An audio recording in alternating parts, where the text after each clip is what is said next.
L'he vist molt neguitós, senyor Cornellà.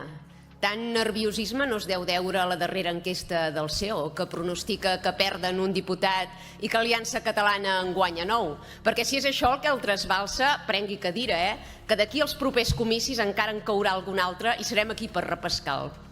I llavors sí que podrem assistir a totes les comissions, encara que en convoquin 4 a la mateixa hora com fan ara. Els que poder tindran treballs a assistir a totes seran precisament vostès. No pateixi que el temps i l'electorat català posaran a tothom al seu lloc. I passant ara sí al projecte de llei dels municipis rurals. Considerem que aquesta llei és una oportunitat per corregir desigualtats històriques i per dotar d'altaveus els petits municipis, massa sovint oblidats i abandonats pels poders centrals. Però no ens podem estar de posar al cim de la taula les grans mancances, greuges històrics i necessitats urgents d'aquestes viles, que no gaudeixen ni de les infraestructures ni dels serveis essencials que qualsevol estat hauria de garantir als ciutadans a ple segle XXI. Això condueix aquestes zones al despoblament i a l'abandonament sistèmic. Les viles rurals del país no són només un paisatge per estampar en postals o per gravar amb el dron. Són la llar de milers de famílies catalanes que volen i mereixen viure amb dignitat, igualtat d'oportunitats i seguretat, quelcom que ara mateix no tenen. Xarxa viària deficient, amb carreteres malmeses, plenes de revolts, poc segures, transport públic escàs o inexistent, bretxa digital que dificulta l'emprenedoria, l'educació i fins i tot la comunicació més bàsica. Consultoris mèdics que només obren unes hores a la setmana o que ni tan sols existeixen. Manca de rehabilitació i, conseqüentment, d'habitatge. L'administració catalana, que mai s'havia preocupat de dotar convenientment de serveis i drets als residents d'aquestes àrees, ha arribat a finançar ara plans pilots per repoblar-les amb immigrants. Es veu que per aquests sempre n'hi ha de recursos.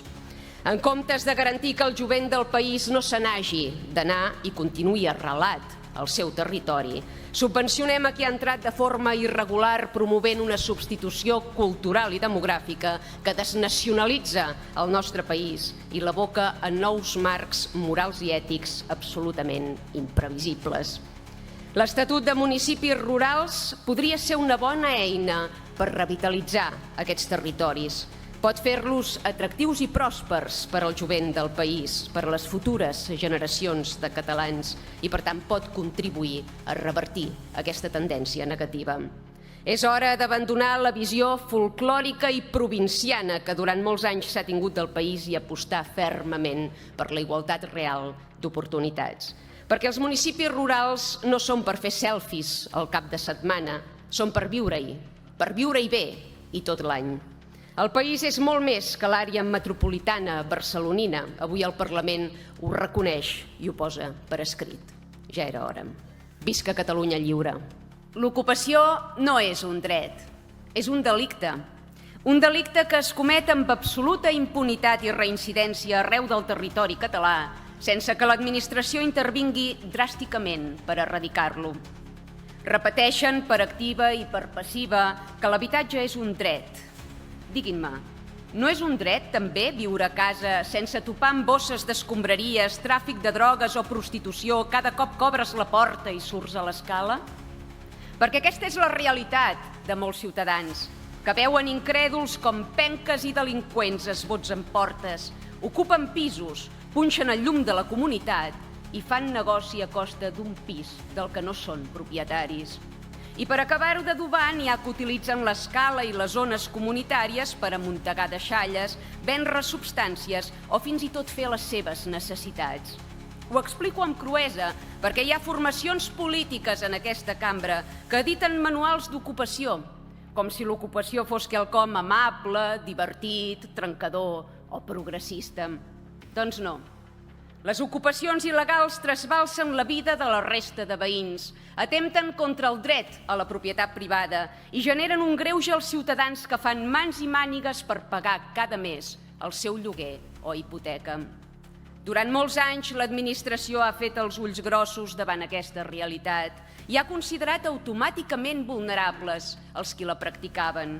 En comptes d'endurir les lleis i aplicar protocols severs per tallar de socarrel el fenomen, s'ha atiat i fomentat, deixant que els ocupes en sortissin indemnes. Saben quants propietaris han trobat el pis completament destrossat després d'anys d'aventures judicials? N'hi ha que, a part de fer cuina i bany nous, han hagut de fer arranjaments estructurals perquè els ocupes havien retirat bigues, columnes o tirat a terra parets per ajuntar cambres. I davant aquest panorama desolador, a on és l'administració pública? Enlloc. L'administració que els hauria d'haver protegit i retornat els béns no és enlloc quan toca fer inversió per revertir desperfectes. I l'extrema esquerra encara es pregunta per què hi ha propietaris que no posen el pis a la borsa de lloguer. Volen que els hi faci un manual per explicar-los-hi? Aliança Catalana farà costat a qualsevol proposta que maldi per frenar el desgavell actual i garantir el dret a la propietat privada. Seny i ordre. No sé, aviam si encara veurem una flotilla cap a Badalona. Avui, en comptes de copiar-nos a nosaltres, Junts s'ha decantat per copiar els comuns. Ja han demanat drets d'autor al senyor Cid? En el seu text, en boca petita, reconeixen que els assentaments il·legals generen narcotràfic i delinqüència i que qui la practica són immigrants il·legals. Però en comptes d'atacar amb duresa el fenomen, ens conviden a considerar-los un col·lectiu vulnerable extrem que requereix atenció integral i digna i n'acaben proposant fins i tot el reallotjament. Entre les mesures pal·liatives només hem trobat a faltar la inscripció gratuïta al curs de Drets Humans que patenta el senyor Colomines. Hagués set la cirereta del pastís. Els assentaments irregulars no apareixen espontàniament com un bolet. Són fruit de les mítiques campanyes del volem acollir, de la ingenuïtat i ineptitud manifesta d'uns governants que no van preveure ni planificar les conseqüències dels seus actes. Fa uns anys, quan Aliança no existia, vostès defensaven que sense immigració no hi ha progrés i apostaven per fer polítiques immigratòries des de la perspectiva intercultural, de gènere i de la transversalitat. Fa uns mesos demanaven competències en immigració per acollir millor. Fa uns dies, i després de certes enquestes, manifestaven voler les competències per frenar la immigració i integrar-la. Ja els veig demà passat demanant expulsions massives. Em temo que quan vostès hi van, Aliança Catalana en torna. El barraquisme té un impacte directe sobre l'entorn urbà, afecta negativament la convivència i genera conflictes veïnals. I no poden emparar-se en cap pretesa vulnerabilitat per justificar la desregulació absoluta que patim en aquest afer. Cap país europeu tolera el barraquisme. Nosaltres, que aspirem a restituir l'estat català, no podem pas ser menys que la resta. Cal que oferim habitatge digne als sense llar? Sí. Hem de garantir que els catalans que s'han vist abocats a aquesta situació d'extrema pobresa puguin sortir de l'atzucac. No ha de passar el mateix, però, amb aquelles persones que, atretes pel seu efecte crida, han vingut a la nostra terra sense permís i sense feina i que han format màfies, xarxes de delinqüència organitzada o guetos que qüestionen el nostre marc de drets i llibertats.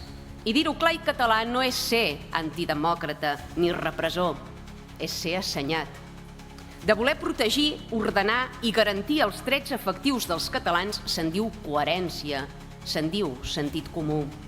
No és discriminació el que vindiquem, és compromís envers el poble de Catalunya. Un poble que fa segles que lluita contra l'opressió dels estats espanyol i francès i que ara es veu obligat també a combatre les negligències polítiques en matèria d'immigració. Democràcies consolidades com Dinamarca o Finlàndia han acabat prioritzant els nacionals en polítiques socials per mantenir la cohesió i evitar tensions i conflictes. No havíem de ser la Dinamarca del Sud, nosaltres? Matarem dos pardals d'un tret perquè aquesta moció de la CUP és calcada a la que també ha presentat Esquerra aquest dematí i en la que ja avanço que no intervindrem. Dues mocions que, sota la falsa aparença de benestar i justícia social, aixopluguen un perillós retrocés econòmic, democràtic i jurídic. Volen prohibir la compra especulativa, Primer potser haurien de definir-nos què és exactament una compra especulativa, perquè sembla una d'aquelles expressions patentades per l'extrema esquerra que serveixen per convertir en sospitosos els propietaris i en delinqüents els inversors. En economia, especular vol dir anticipar-se al valor futur d'un actiu, ja sigui un pis, una acció de borsa o un terreny. Es considera especulació que una família catalana compri un pis pensant en estalviar, en invertir o simplement en garantir el futur dels seus fills? Per vostès sí. El que fa 4 dies era motiu d'orgull, avui ho revesteixen de delicte. Redueixen el greu problema de manca d'habitatge a l'especulació, la manca d'oferta per culpa de la inseguretat jurídica que pateixen els titulars i l'accés de demanda que emana de les seves polítiques suïcides i migratòries no hi deuen tenir res a veure en tot plegat, oi? Dècades de falta d'obra nova, traves urbanístiques, burocràcia interminable, plans suspesos, límits d'alçada inflexibles, moratòries i més de 2 milions d'habitants fruit de la invasió immigratòria que patim per acabar assenyalant i culpant la família que compra un pis per compensar un xic les jubilacions de misèria que els hi esperen. Perquè suposo que ho veuen, oi, que les seves propostes afectaran més les famílies catalanes que no pas els grans fons? Qui quedarà atrapat sota aquesta regulació no seran els fons voltors que compten amb desenes d'advocats i assessors, seran la Maria, en Pere o l'àvia Montserrat. Qualsevol manual de primer de carrera t'ensenya que quan es limiten la compra i la inversió baixa l'oferta i quan baixa l'oferta el preu puja. Vostès són aquí per criminalitzar la normalitat. Ara s'han fixat en qui compra pisos per compensar la pensió o deixar en herència unes escriptures als seus fills o nets. Demà què faran? Penalitzar qui compri pa i el congeli? El text que presenten vulnera lleis de la Constitució espanyola. Sí, aquella que havien de derogar abans de marxar espaordits cap a Suïssa, però que continua més vigent que mai.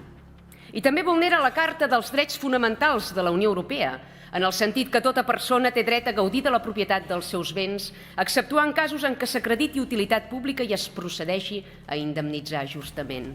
A veure quin tribunal europeu compra això de que és utilitat pública evitar que algú compri un pis per invertir. Molta sort en aquesta empresa. Restarem alerta a aquesta deriva precomunista inherent a la CUP, però innovadora a Esquerra. Avui volen prohibir la compra especulativa, demà què prohibiran? La compra sospitosa i demà passat la compra innecessària?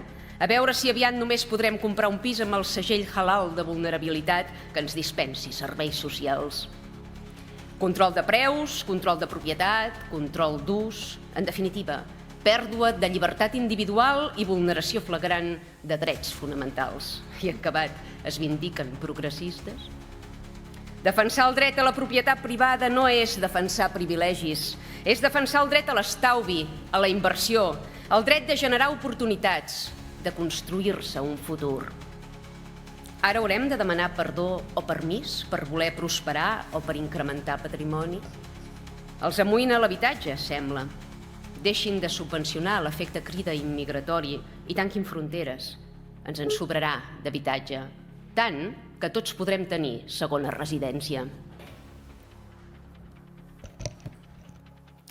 Dotar els cossos policials d'eines i de seguretat jurídica per desenvolupar la seva feina és cabdal, i en el cas de les ocupacions més, perquè la fragilitat, desempara i fiscalització en la que es mouen desincentiva els agents i contribueix a la cronificació d'un problema que hauria de tenir fàcil solució en menys de 24 hores. És evident que sense endurir el Codi Penal i sense combatre decididament les màfies que operen a casa nostra, no podrem redreçar la situació. I per combatre-les hem de saber com actuen. Els hi explicaré el que hem detectat reiteradament a Ripoll. Immigrants marroquins que esbotzen portes de pisos, ja sigui en edificis abandonats i degradats del barri vell o en pisos de blocs habitats. Canvien els panys i venen un joc de claus a compatriotes seus acabats d'arribar de manera irregular que sospitem han dut ells mateixos fins aquí cobrant-los una taxa. Les claus del pis ocupat les hi venen per valors compresos entre els 400 i els 2.000 euros. Qui les compra, que no té bàsicament coneixements de l'idioma, o sigui que quan avisen els veïns i nosaltres ens hi presentem amb la policia local, truquen immediatament a aquell que els hi ha venut les claus. Iniciem, doncs, la desocupació i arriba el mafiós, que com qui no vol la cosa fa veure que passava casualment per allà davant i que ha topat amb l'escena de casualitat i s'ofereix ràpidament a fer de traductor. I, és clar, amb aquesta excusa es col·loca al costat d'ells, assegurant-se que no el denunciïn per estafa. Això impedeix que puguem provar el delicte, perquè per por i suposem que també per intimidacions mai l'acaben denunciant. I aquest patró es repeteix constantment, sense que puguem fer-hi gaire res a nivell legal. El tràfic d'humans hauria de ser perseguit implacablement. La situació és gravíssima i anirà agreujant-se arreu del territori si no hi fem res. Aquestes persones que contribueixen a traficar d'un continent a l'altre amb persones haurien de ser immediatament expulsades sense cap tipus de contemplació. Cal defensar sense embuts ni excepcions el dret a la propietat privada i fer costat políticament tant als propietaris com als agents policials que participen en aquestes desocupacions. Qui ha de patir desempara i inseguretat jurídica són els ocupes i prou.